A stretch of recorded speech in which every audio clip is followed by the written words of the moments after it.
I've been told my whole life you'll never be nothing simply because of the way you talk. But I ain't never let that stop me. When I first got on TV at NBC 7 years ago, they sent a linguist. So the woman comes in my office and she says, "Are we ready to begin?" And I said, "Excuse me, ma'am, who are you?" She said, "NBC is of the understanding in order for you to be successful on daytime TV, you're gonna have to learn how to speak more eloquently." I said, "I ain't finna do all that there." She said, "Say what you just said to me again slowly." I said, "I ain't finna do all that there." She said, "That's exactly why I'm here." I said, "Yeah, but I talk just like this here. What's the problem?" She said, "If you don't learn how to speak more properly, you'll never be successful." I said, "Who told you that? You walked into my office. I'm already on TV. Now I made it to this point without you. I don't know how you figure I ain't gonna get the rest of the way without you." She says, "Listen to me. If you don't learn how to speak better, you'll be off TV." I said, "Which one of these sound best to you? I am broke or I'm is rich?" Because I'm is rich. Are you under the shade of what someone spoke over you, told you what you couldn't do? Now that shade is limiting your life? Do you have friends that are blocking your growth? What could you become if you got out from under that shade? Remove what's blocking your growth and you'll begin to blossom. I think the biggest vulnerability you've got is you actually value somebody's opinion more than you value your own. Those people that you're so terrified of their opinion of you, those people are not the ones who will live with the regret. Those other people are not going to be there when it sucks and it's hard for you. The biggest struggle for me was my family, man. The people closest to me was the biggest struggle. Every time I went out to do another deal, everybody told me, "You don't need to do that, man." So the point, you got fuel in your tank, and then you got somebody in the back seat saying, "Hey, be careful." They're putting mental pressure on the brakes when you're trying to accelerate. If they're rooting against you and they really just want to see you lose, they're pretending to be concerned, then this is something that you just completely eliminate from your life. There's always some reason to be down on ourselves. You have to put your foot down and say, "No thanks, I'm not living under that shade." Get your passion back. Start believing again. Start dreaming again. One thing that can easily stunt our growth is the people that we're spending time with. Are they making your life better, or are they causing you to compromise? Take the easy way out? If you want to know what you're going to be like in 5 years, look at your friends. I know you love your friends, but your destiny is too great. You need people that bring out the best in you, that challenge you to live a life of excellence and integrity. And too often, we don't realize who we are. We're letting negative voices convince us that we're limited. See, I'm done letting fear and can't do it thoughts dictate my life. Where you are is not your destiny. You can come out of the fear and step in to who you were created to be, a history maker. Anytime we try to move forward, there are people telling us what we can't do. No, quit letting people talk you out of your dreams. It may not have happened for them, but you're a mighty hero. It's going to happen for you. God's favor is on your life in a new way.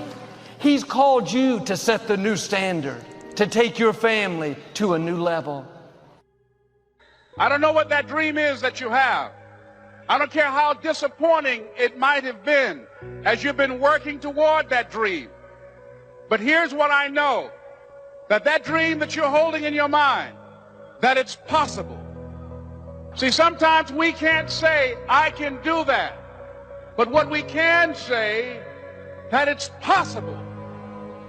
And here's what I will share with you, that in the process of working on your dreams, you are going to incur a lot of disappointment, a lot of pain, a lot of defeats.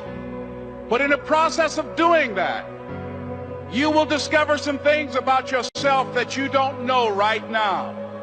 what you'll realize is that you're more powerful than you can ever begin to imagine, that you don't have to go through life being a victim. I was born in Miami, Florida, in an area called Liberty City with my twin brother. When I was in 5th grade, I was identified as EMR, labeled educable, mentally retarded, and stayed in that category until I got out of high school. But I met a high school teacher who one day changed my life. I was waiting on another student. When he came in, he said to me, "Young man, go to the board and write what I'm about to tell you."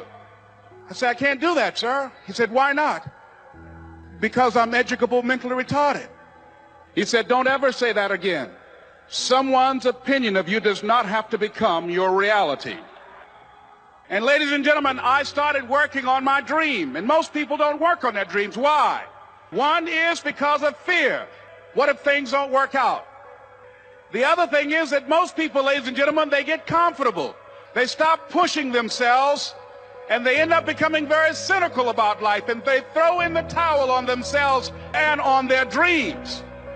What I'm doing now, I could have been doing years ago.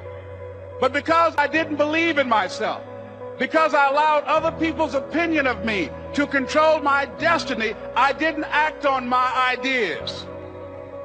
And not only is it important for you to know it's possible for you to choose your future, but it's necessary that you get the energy drainers out of your life, people who don't want anything, people who are not challenging themselves, people who have stopped dreaming. It's necessary that you align yourself with people who are hungry, people who are refusing to leave life just as it is and who want more. It's necessary that you get the losers out of your life. It's necessary to know that everybody won't see it, that everybody won't have the vision, that a lot of people like to complain, but they don't want to do anything about their situation. You have to know within yourself that I can do this. Even if no one else sees it for me, I must see it for myself. By being one of those individuals that keep your commitments, that keep your word, that's relentless. That is you. That no one can do it for you but you. You must understand that. Yes, it's possible that you can choose your future and direct the course of your life. It's necessary that you have goals, that you write those goals down, that you plan. It's also necessary that you look for ways to always find a way to pull it out when everybody else thinks that you are defeated. But the next thing, ladies and gentlemen, I want to share with you that it's hard. It's not easy. It's hard changing your life. And here's what I want to say to you. For those of you that have experienced some hardships, don't give up on your dream. No one could have convinced me by holding on, by continuing to run toward my dream, that one day I would have my own talk show. No college training, labeled educable, mentally retarded, but I kept running toward my dream.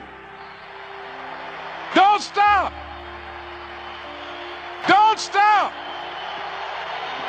Don't stop running toward your dream. As you hold on to that dream, there are moments when you're going to doubt yourself. There are rough times that are going to come, but they have not come to stay. They have come to pass. It's very important for you to believe that you are the one. It was hard laying on the floor of the Penobscot building, looking out of the window, daydreaming. I used to ask myself, can I do this? And something said within me, you're the one. You're the one. Promise yourself you'll read the books until your skills change. You'll listen to it until it makes sense. Never give up until, however long that is. Step by step, piece by piece, book by book. Go for it. Don't miss the chance to grow. Then you'll discover some of life's best treasures when you pay that price.